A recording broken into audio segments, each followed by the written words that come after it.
बिस्मिल्लाहिर्रहमानिर्रहीम। अस्सलाम वालेकुम dear student who are watching my channel Nadeem Qadeer. और आज के इस लेक्चर में हम एनडीटी टेस्ट के हवाले से chapter number 18 the atomic spectra इसका रिव्यू पेश करते हैं और उसके बाद इससे रिलेटेड जो एनडीटी टेस्ट में क्वेश्चन पूछे गए इस चैप्टर से मुतालिक वो हम आपको बताते हैं। इस चैप्टर का आगाज़ होता है बॉहर पोस्टुलेट से। बॉहर ने बहुत काम किया एटॉमिक स्पेक्ट्रम पर, एटॉमिक स्ट्रक्चर पर, और उसने जो लॉस पेश किए उसको बॉहर पोस्टुलेट का नाम देते हैं। उसने काफ़ी कैलकुलेशन भी की। ये कैलकुलेशन हमारे फिज़िक्स के चैप्टर में भी शामिल हैं और फर्स्ट ईयर केमिस्ट्री में भी शामिल है।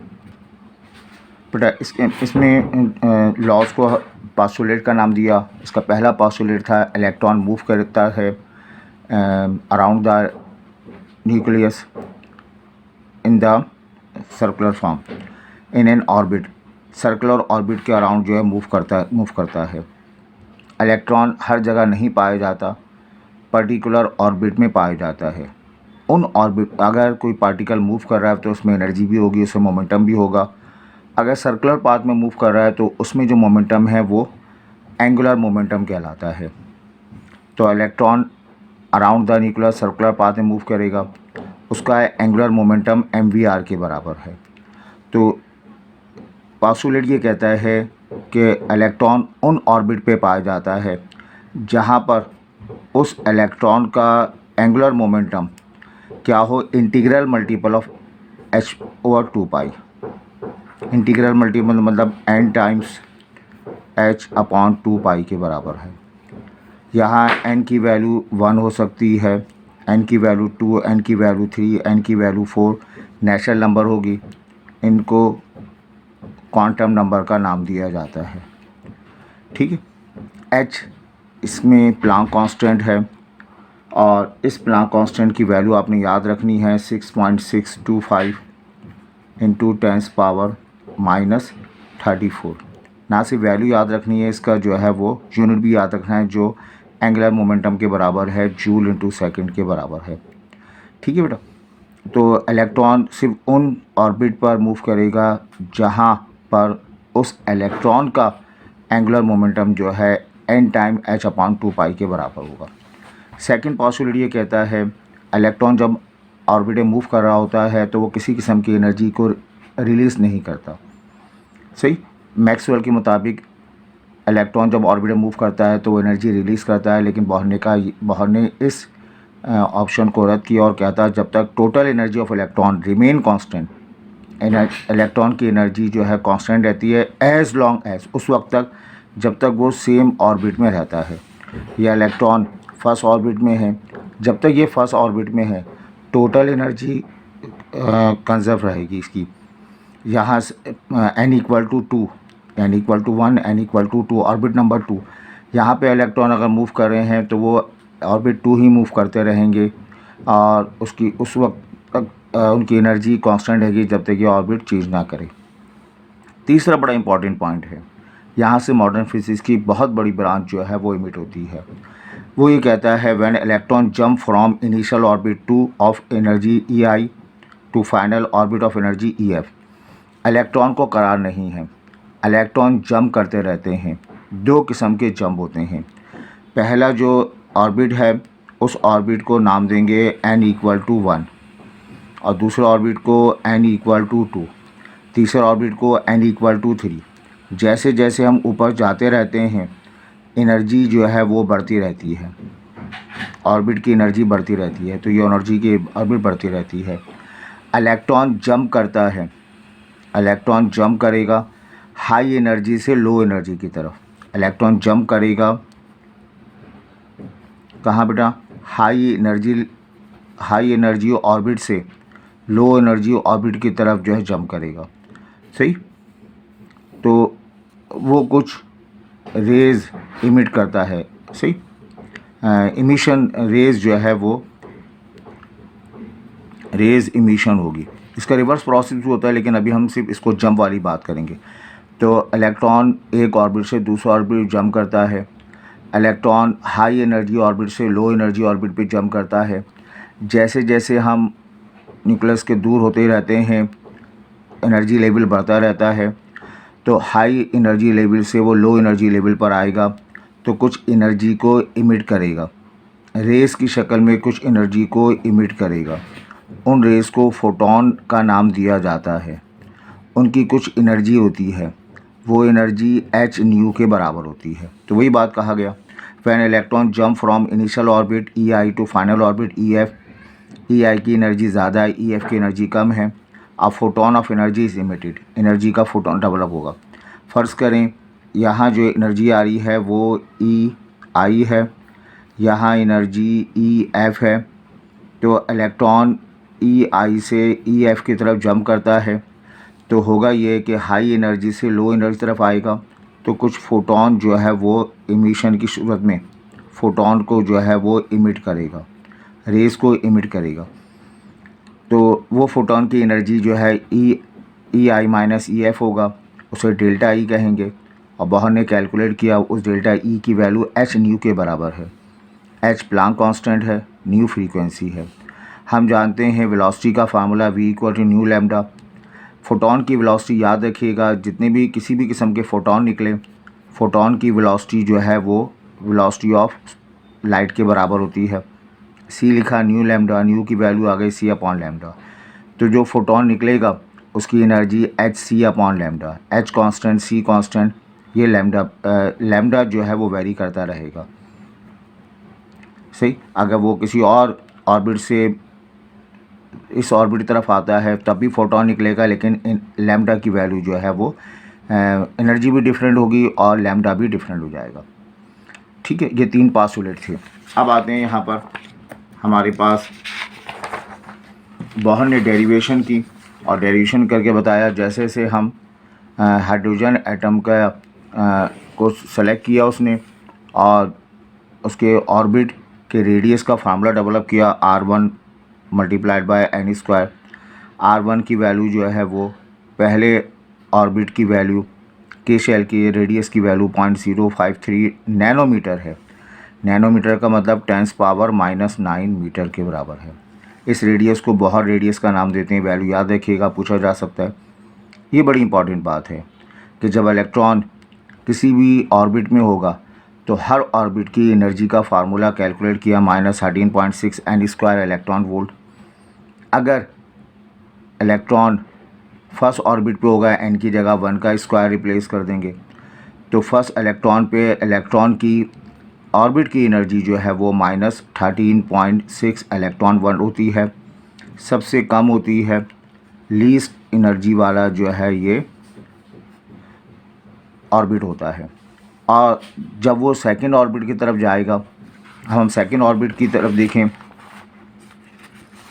सेकंड ऑर्बिट में जो एनर्जी का लेवल होगा वो एनर्जी इस फॉर्मूले से निकाली जा सकती है -13.6 एन स्क्वायर।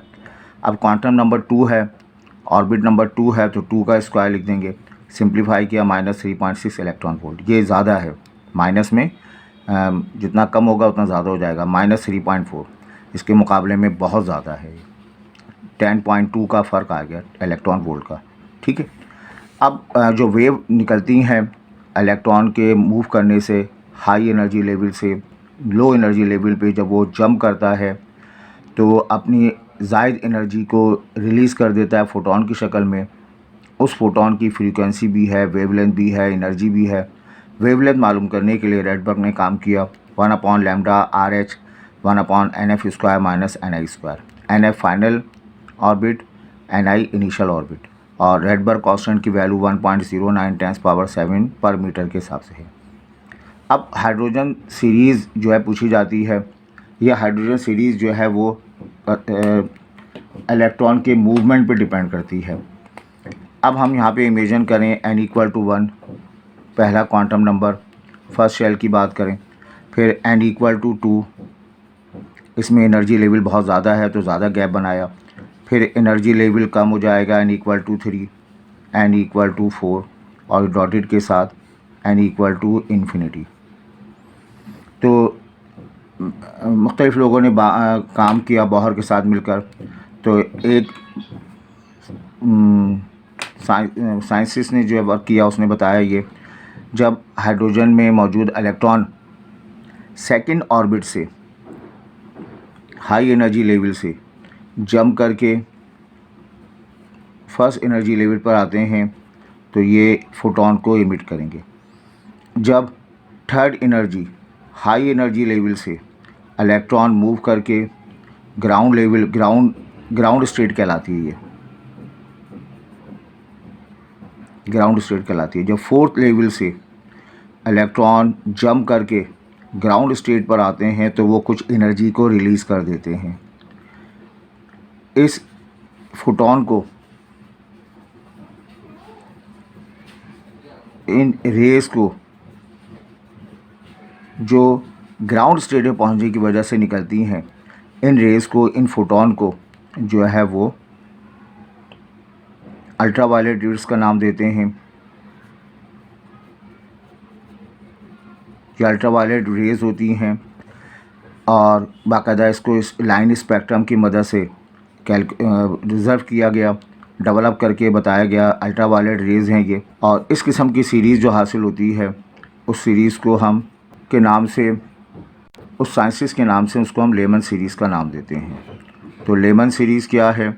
जब इलेक्ट्रॉन हाई एनर्जी लेवल से ग्राउंड स्टेट पे यानी n=1 पर आते हैं तो अपनी एक्स्ट्रा एनर्जी रिलीज़ कर देते हैं फोटोन की शक्ल में। वो फोटोन जो है वो हाई एनर्जी लेवल होता है और अल्ट्रावायलेट नेचर की होती हैं। वो सीरीज़ लेमन सीरीज़ होती हैं। यहाँ पे इलेक्ट्रॉन 2 से जंप करता है 1 की तरफ। यहाँ पे इलेक्ट्रॉन थर्ड ऑर्बिट से जंप कर सकता है 1 की तरफ। सबकी मंजिल एक है, ग्राउंड है। अब अगर दूसरी सीरीज़ बनाई गई जिसे हम नाम देते हैं बामर सीरीज़, दूसरी सीरीज़ बनाई गई उसको हम बामर सीरीज़ का नाम देते हैं। ये विजिबल सीरीज़ होती है, विजिबल स्पेक्ट्रा हुआ करते हैं।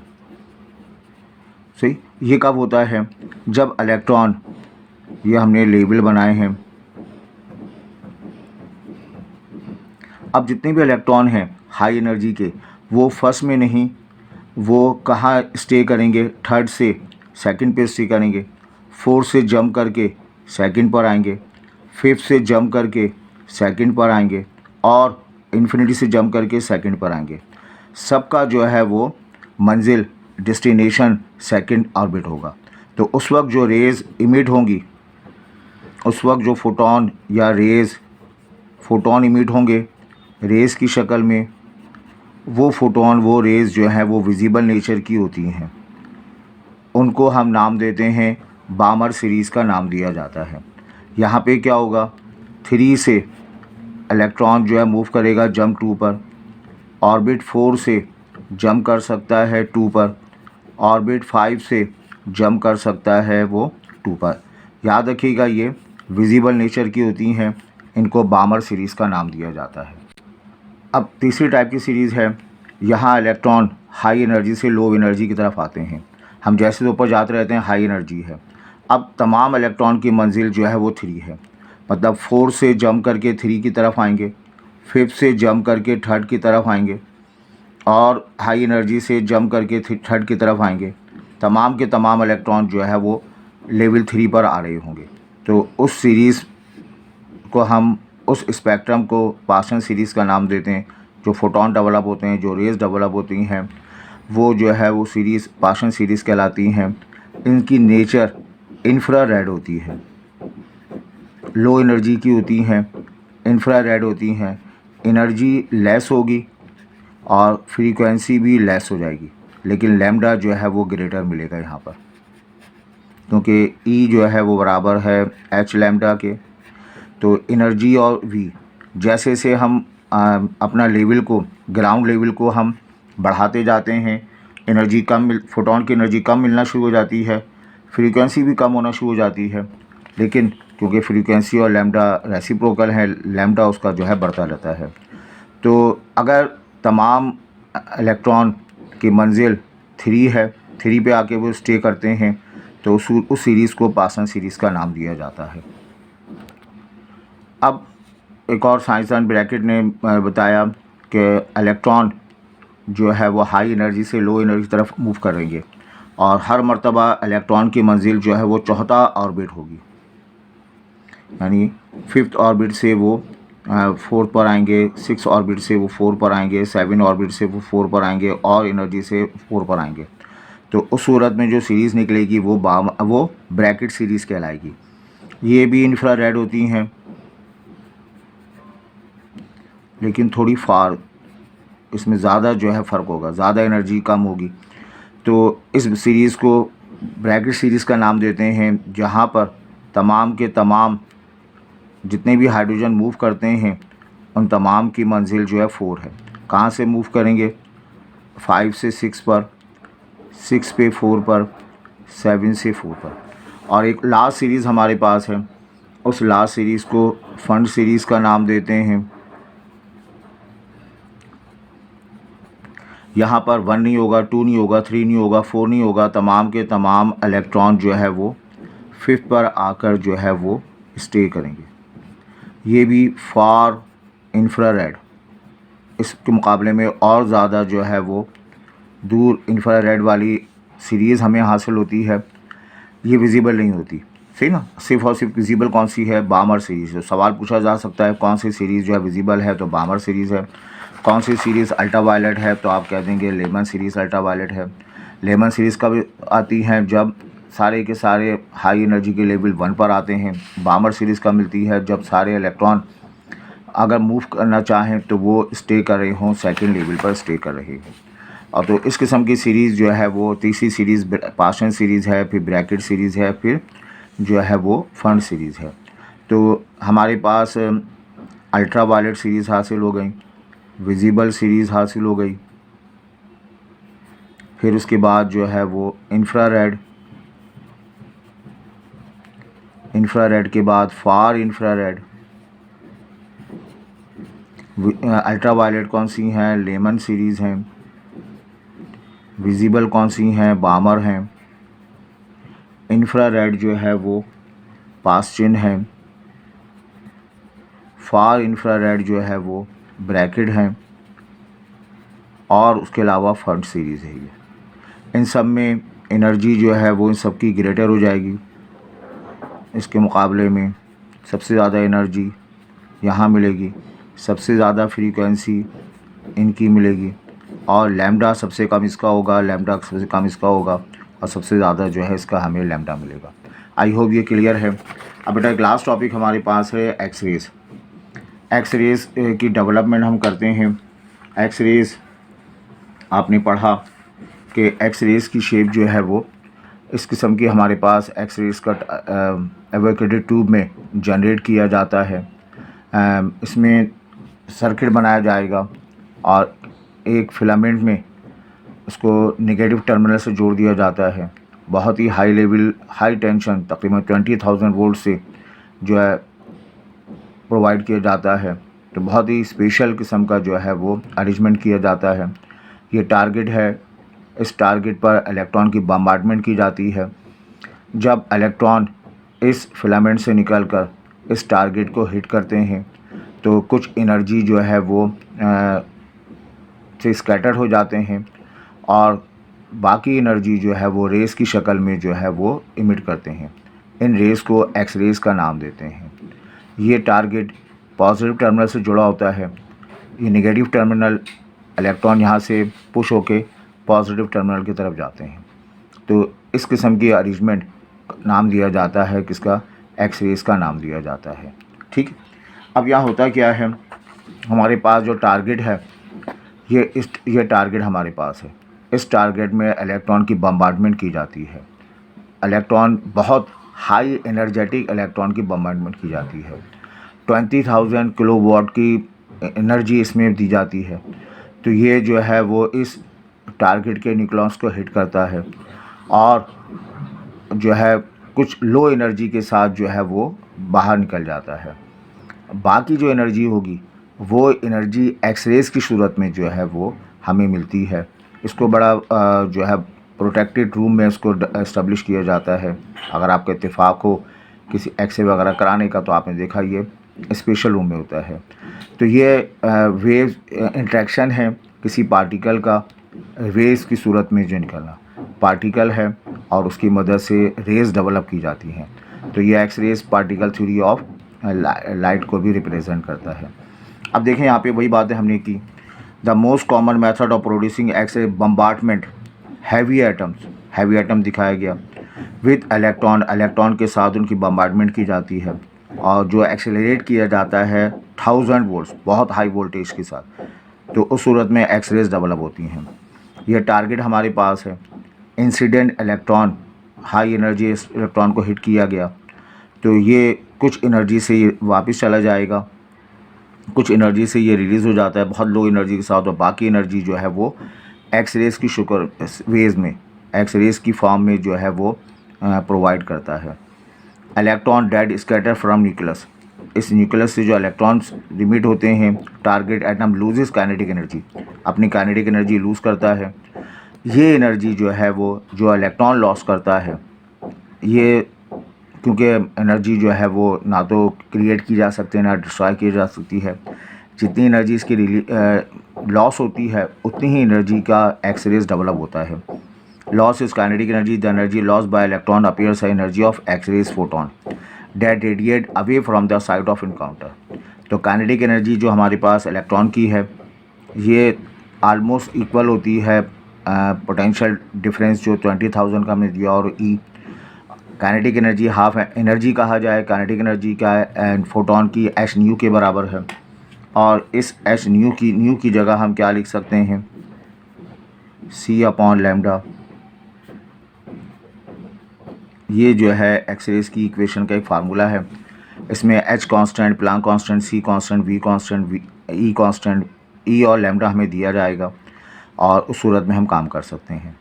अब जो हमारे पास एक्सरेज आई हैं उनको करेक्टरिस्टिक्स किया गया के अल्फ़ा के बीटा में। दिखाइए गया कि जब इलेक्ट्रॉन, ये हाई एनर्जी लेवल का इलेक्ट्रॉन जब मूव करता हुआ इससे टकराएगा तो उसके अराउंड जो है न्यूक्लियस के अराउंड शेल मौजूद हैं, के शेल, एल शेल और एम शेल।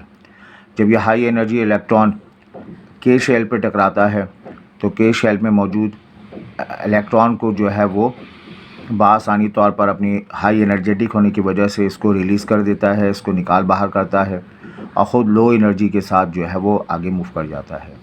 ये प्रोजेक्टेड इलेक्ट्रॉन है और ये भी प्रोजेक्टेड इलेक्ट्रॉन है बट लो अपनी एनर्जी लॉस कर गया। और ये कौन सा इलेक्ट्रॉन है, ये इजेक्टेड इलेक्ट्रॉन है। तो दो किस्म के इलेक्ट्रॉन निकलेंगे, एक के शेल से इलेक्ट्रॉन निकल रहा है और एक इलेक्ट्रॉन जो यहाँ पे था वो अपनी एनर्जी रिलीज़ करके निकलता है।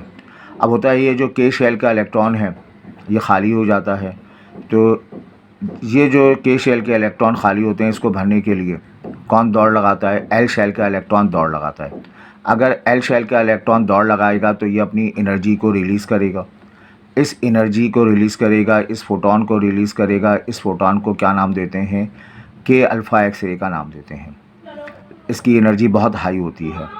लेकिन अगर इस के शेल का जो इलेक्ट्रॉन हाई एनर्जी इलेक्ट्रॉन ने निकाल बाहर किया है, इसको फिल करने के लिए एम शेल का ये वाले एम शेल का इलेक्ट्रॉन जो है वो के शेल में आता है, तो उस सूरत में भी वो अपनी हाई एनर्जी को रिलीज़ करेगा और उस एनर्जी को रिलीज़ करेगा फोटोन की शक्ल में, एक्स रे की शक्ल में। इस एक्स रे को के बीटा का नाम देते हैं। ये के बीटा लो एनर्जी का जो है एक्स रे होता है। तो ये K alpha K beta they are characteristics X ray production कहलाती है। तो के अल्फ़ा कब होगा, when vacancy of K shell की वैकेंसी फिल की जाती है एल शेल के एलिमेंट्स यानी जो n=2 से, और ये हाई इंटेंसिटी का होता है। के बीटा एक्स रेज कब मिलेंगी, when vacancy of K shell, यानी के शेल की वैकेंसी खाली होती है बिकॉज ऑफ द बम्बार्टमेंट। उसको फिल करने के लिए इलेक्ट्रॉन जंप करता है एम शेल से, तो उस वक्त के बीटा एक्स रेज डेवलप होंगी, ये लो इंटेंसिटी की होंगी। अच्छा बेटा, इसकी कुछ कैरेक्टरिस्टिक हैं। एक्स रेज न्यूट्रल होती हैं, इस पर कोई चार्ज नहीं होता, अनडिफ्लेक्टेड होती हैं मैग्नेटिक फील्ड में, और इलेक्ट्रिक फील्ड में जो है वो अनडिफ्लेक्टेड हैं। ये मूव करती हैं अलॉन्ग स्ट्रेट लाइन, और किस स्पीड से मूव करती हैं, 3 × 10⁸ मीटर पर सेकंड से मूव करती हैं। बहुत हाईली एनर्जेटिक होती हैं और इसकी एनर्जी जो है बहुत बहुत ज़्यादा होती है, अल्ट्रा वायलेट से भी ज़्यादा होती है। यानी हमारे पास तरतीब इस तरह है कि गामा रेज सबसे ज़्यादा जो है एनर्जेटिक हैं, उसके बाद एक्स रेज जो है एनर्जेटिक हैं, उसके बाद अल्ट्रा वायलेट एनर्जेटिक हैं, फिर उसके बाद विजिबल एनर्जेटिक हैं। विजिबल में 7 कलर आए थे, विबगॉर के नाम से आपने पढ़ा होगा। और उसके बाद जो है वो इंफ्रारेड, तो सबसे ज़्यादा जो है वो गामा रेस की एनर्जी होती है। और उसके बाद जो एनर्जी होती है वो किसकी होती है, एक्स रेस की एनर्जी हुआ करती है। और मूव करते हैं straight line, very short wavelength. Energy जैसे एनर्जी ज़्यादा है तो वेवलेंथ कम, वेवलेंथ कम, वेवलेंथ एनर्जी ज़्यादा है, वेवलेंथ कम होगी। फिर हम आगे बढ़ते रहेंगे, एनर्जी कम होती जाएगी, वेवलेंथ बढ़ती जाएगी। तो ये very short wavelength.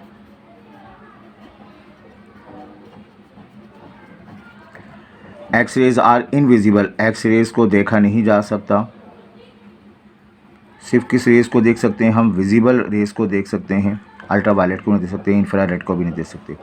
But produce Florence, लेकिन जो उसको डेवलप किया, ये फ्लोरेंस डेवलप करती हैं ग्राफिक प्लेट पर, और उस फ्लोरेंस की वजह से हम जो है वो डॉक्टर्स एक्सरे रिपोर्ट पढ़ लेते हैं।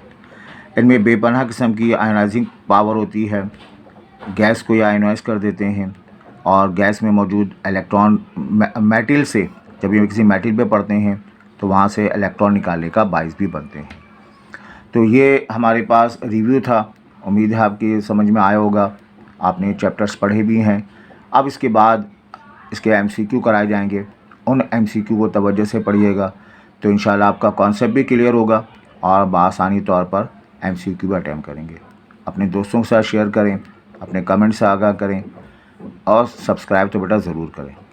Thank you. दुआ है अल्लाह ताला आपको कामयाबी अता फरमाए। अल्लाह हाफिज़।